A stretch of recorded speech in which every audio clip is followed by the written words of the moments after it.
Hey, this is Josh Mia, CEO of MindsetMarket, and this is episode 2 of Authentic Practices.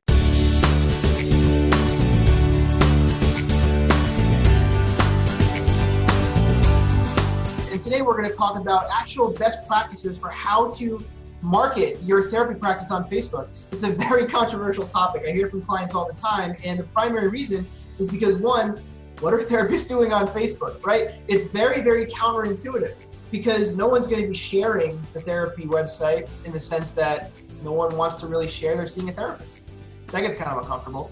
2, obviously you're a little bit, uncomfortable with self-promotion on Facebook because it's really about the people you're helping. It's not really about yourself. And I totally understand why you feel that way. At least that's the instinct of most people I talk to. And it totally makes sense. And so the answer is actually to think of Facebook as a vehicle for reaching an actual community of people with content that actually helps them. And when you think of it that way, it's not really about promoting your therapy practice as much as it is finding the people who you can connect with the most by providing them with helpful content that can really make a difference in their lives. And when you restructure your thinking that way, it's going to affect the growth of your practice. And you want to be there because, everybody's on Facebook, most people anyway. And when you advertise on Facebook, you can reach very specific demographics too. So if you have an actual niche to your practice, it's where you want to be. So what I'm going to talk about today are the best ways to advertise on Facebook, which means we're going to already be taking into consideration the fact that you're not just trying to be self-promotional. We're not going to be violating any HIPAA issues. We're going to be just actually helping people through your area of expertise. And by sharing that information, they're going to feel more connected to you. And when you help someone that way, they trust you a little more and they're more likely to contact you. And that's the beginning of just, frankly, a healthy relationship. So that's sort of some context for you in regard to how Facebook actually works for therapy practices. And now what we're going to talk about are the actual things you can do to advertise effectively on Facebook.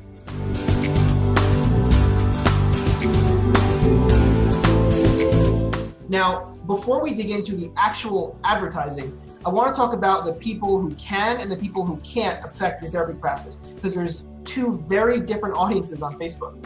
The first audience is the audience that people don't really properly consider as separate from the second, meaning you have people who like your page and people who are aware of your practice and people who are not aware of your practice and haven't liked your page, right? If they haven't liked your page, doesn't mean that they don't like you. It just means they just don't know about your practice.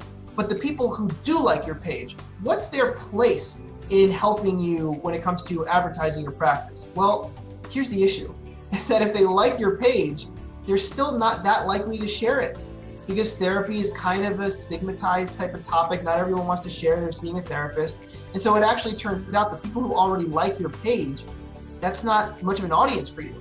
You're trying to reach people who don't even know you yet.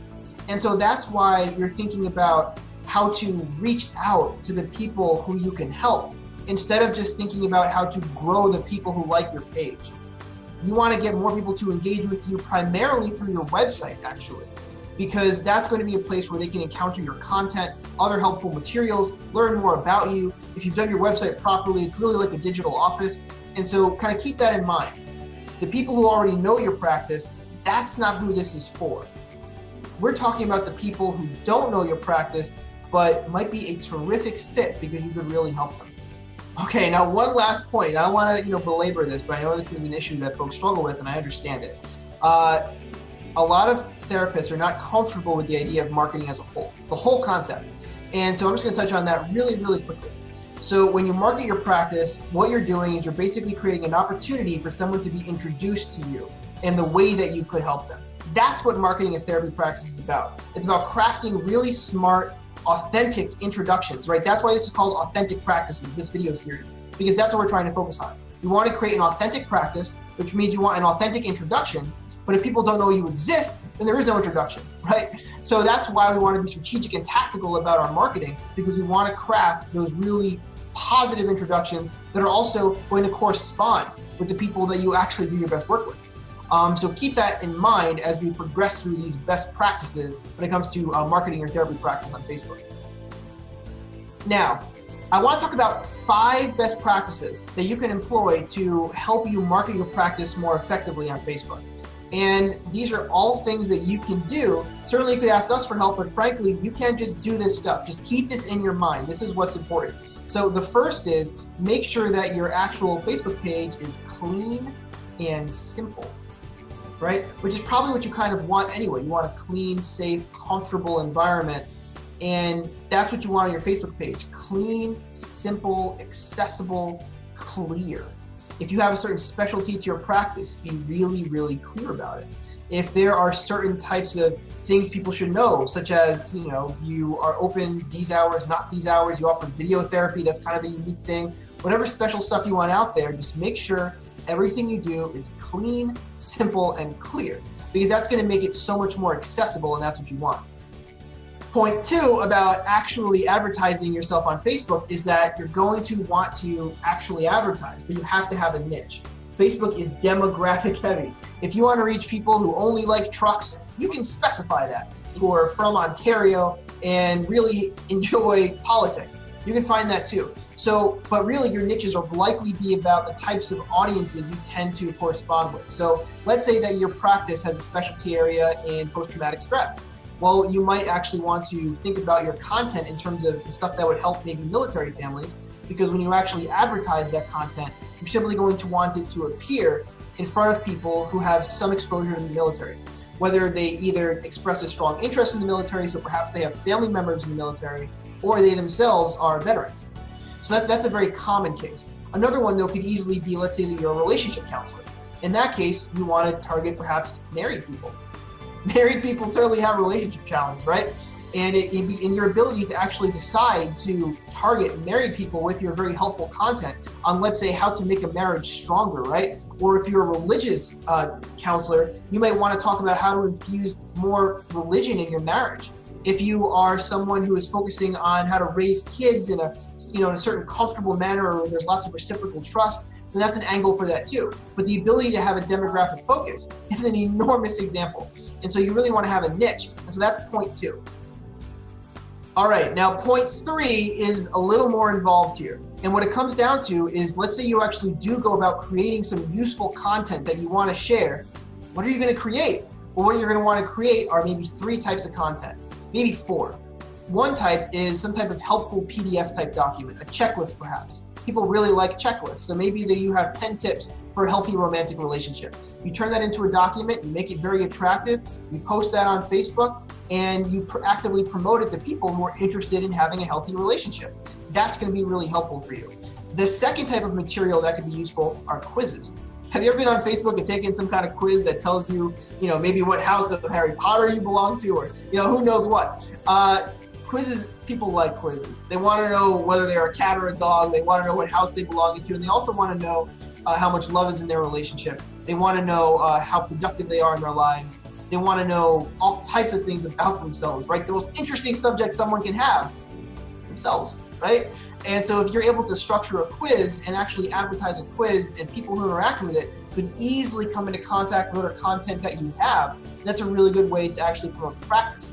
Another type of really good content is video content. The same stuff we're doing right now, but therapists can actually do live video. So you might actually just do a very casual video, and casual videos are actually pretty good in mental health because you want to be accessible, and you want people to just be able to imagine, I can connect with this person. So video content can be quite good as well. And now the key though is that all of this content, to actually be effective, if you want to have the most effective type of advertising campaign on Facebook, you want the whole thing tied to an automated email campaign. You want to be building an email list. And the reason is because therapy is a process, right? But so is being introduced to therapy. Being introduced to therapy is very much a process. Someone comes into contact with someone who can help them with a situation that they feel very sensitive about, they feel very exposed with. And now they enter a email list through initially finding a very helpful piece of content, and they're slowly learning about your unique approach and philosophy regarding this issue. And that becomes a nurturing campaign. So when someone eventually does make the decision that, I'm looking for someone to help me, it will likely come through the content that you've shared. And you become that much more top of mind for people. And frankly, if they've been introduced to your content and your content is authentic, then that means they're going to have been introduced to you to some extent. That means we're going all the way to having an effective therapy practice in the sense that people are already kind of buying in to your school of thought. They're agreeing with it, they can see it affecting their lives, and that's the first thing you want in a therapy session when you're starting out, right? Some degree of openness. So that email campaign is a nurturing campaign. It's the most effective way to slowly ease people into learning about your practice. Okay, so now let's go into the fourth best practice when it comes to advertising on Facebook. So I talked a little bit about video, but I want to kind of emphasize that somewhat separately. Because let's say you create a small intro video, you can actually put that on your Facebook page, and it can always just kind of sit there, right? And it could be a simple video. You could shoot it with an iPhone if you want to. It doesn't have to cost a lot of money. You want it to be reasonably well edited, but again, not a big deal. But you post it on your Facebook page, it just sits there. Now you have a three-dimensional perspective that someone can take on you as a person. And when I say 3D, I mean literally 3D. So in the sense that when people just sort of see pictures and images and quotes, that's not who you are personally. Who you are personally is an actual physical person. They're going to be sitting with you in a relatively, not huge space.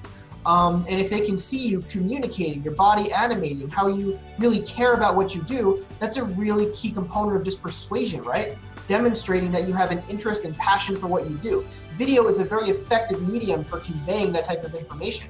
And so if you create a video and you put it on your Facebook page, that's a really nice tool for someone to be able to learn more about you and how you express yourself. And again, authentic. You're going to hear me say this over and over again in any video you watch on authentic practices. Authentic. Because people are looking for that kind of connection. And you're going to give it to them. And it's going to feel best for you and them when people already feel like this is a safe decision to make in terms of, actually approaching therapy. And now the fifth idea that I have for you is a little more controversial, but it can actually be a lot of fun. So as a therapist, you engage in a lot of interesting debates, a lot of interesting questions. People come to you with these really interesting subjects that that not they're just struggling with, the person you're talking to in session, but so are lots and lots of other people.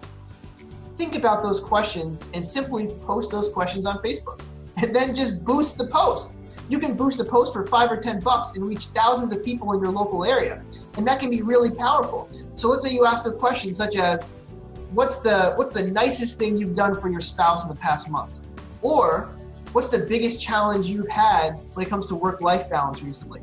You ask that question, you boost it in your local community, people just kind of start chiming in, you start a conversation, they like the post, they share the post, now you're kind of a thought leader on this topic. That post sits there on your Facebook page, constantly promoting your knowledge and how informed you are. That's going to give you more authenticity. It's going to give you more, leadership when it comes to thinking on these issues. It's going to activate Facebook for what it's supposed to be, which is a community, right? Facebook is people who primarily are interested in themselves, their friends, information that interests them. Facebook is a big echo chamber, right? You go on Facebook and you're primarily kind of seeing the things you kind of wanted to see. And people active and participating on your posts can be a really nice way to give you a bit of an active community. And when you chime in with some useful feedback and ideas, that can be seen by hundreds of people possibly, but it could also be seen by the exact right person who needed to see it. And you're responding to their exact language, the exact way that they wanted to hear from you. And that's extremely powerful. So a boosted post that comes from asking a very interesting, unique question can be a great way to start a conversation that eventually could lead to your website, but frankly could just lead to a phone call. They'll just say, who is this person who asked this question? It was a very interesting debate. I like what they had to say. I'm going to pick up the phone and just call them because I've been having a tough day. And that's really all you're looking for, right? So those are 5 best practices when it comes to advertising on Facebook. And I'll summarize them again for you. 1, we want to keep things nice, simple, clean, and clear. 2, we want to niche our marketing, and we want to be prepared to actually spend some type of advertising dollars because we want to reach people who are not familiar with our practice yet. 3, we want to create actual useful campaigns, stuff that comes from us that we share with the world with the actual intention of helping people. That's going to be really powerful. It can be in the form of a PDF, it can be in the form of a video, it can be in the form of a quiz, but you're going to want it likely tied to an email campaign of some sort that is likely automated so you're not constantly actively managing this. 4, how about a Facebook video that just sits there on your page and provides the enthusiasm, the interaction that someone's really looking for? so they know what you're really passionate about. Because I'm sure you've heard this saying before, it's kind of trite, but I honestly believe it. Before people care about what you know, they want to know that you care, right? A Facebook video demonstrating what you're enthusiastic about is exactly what you need. Now, the fifth thing is a boosted post that comes from some question that you see in session that you think a lot of other people likely have, because that's a great way to start a conversation. So you take those 5 best practices, apply them 1 or all 5, whatever you feel most comfortable with, and you will see new clients come from Facebook, and it will be a tremendous boon to your practice, because these will be people who were properly introduced to you through your authentic practice. Now, I want to address something that comes up quite frequently, and that's the issue of confidentiality. So obviously, per HIPAA, but also just straightforwardly, you want to make sure that confidentiality is protected, all that kind of stuff. And remember, the key here is that you're not talking about anyone's particular session. You're not really targeting, existing clients with your marketing. You're not doing any of that. You're simply putting out good information and participating in a conversation. But the nice thing is that you happen to have a very educated perspective on it, because you deal with these issues all the time.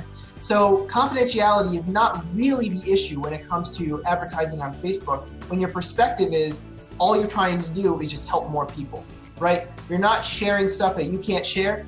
You're simply participating based on your experience and helping people, frankly, help themselves when it comes to issues that you have, strong degrees of experience in, right? Does that make sense?